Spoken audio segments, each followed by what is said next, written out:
The distance between a x comma y and b 3 comma 2 is root 2. If 2x plus y equals to 7, then the point x comma y is a x comma y మరియు b 3 comma 2ల మధ్య దూరం route 2 మరియు 2x plus y equal to 7 అయినా x comma y బిందువు అన్నాడు అని కింద options ఇచ్చాడు. ఇది కూడా అంతే. ఫస్ట్ మనం మధ్య దూరం అంటే ఏం చేస్తాం, వెంటనే ఏకి బీకి ఏం చేస్తాము, ఫార్ములా రాసుకొని ఏది root of x2 minus x1 whole square plus y2 minus y1 whole square రాసుకొని దాన్ని ఇదే రూట్ 2కి ఈక్వల్ చేసుకొని ఇలా క్యాన్సిల్ చేసుకొని నెమ్మది చేసుకొని వెళ్తాం. వెళ్ళిన తర్వాత ఏదో రిలేషన్ వస్తుంది. తర్వాత మళ్ళీ ఇంకో ఈక్వేషన్ ఉంది, ఆ రెండింటిని సాల్వ్ చేస్తే మనకి x అండ్ y వాల్యూస్ వస్తుంది. ఇది లెంతీ ప్రాసెస్ ఇది, కానీ ఆప్షన్స్ ద్వారా మనం వెళ్దాం. ఏమన్నాడు మనకు ఇక్కడ x, y బిందువు అన్నాడు.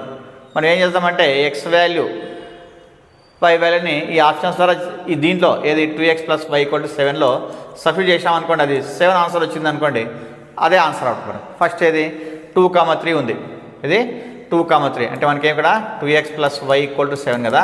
2, 3 అంటే x వచ్చేసి 2 అని అర్థం, y వచ్చేసి ఏమి 3 అని అర్థం. ఇప్పుడు 2 into 2 ఎంత వస్తుంది చూడండి, 4 plus 3 ఎంత 7 కదా. So first option is right అనమాట. కానీ మనకి ఇక్కడ బోత్ 1 and 2 అన్నాడు ఆప్షన్లో చెక్ చేస్తే, కాబట్టి సెకండ్ ఆప్షన్ కూడా చెక్ చేస్తాం మనకు. ఇది second option 2x plus y equal to 7 కదా.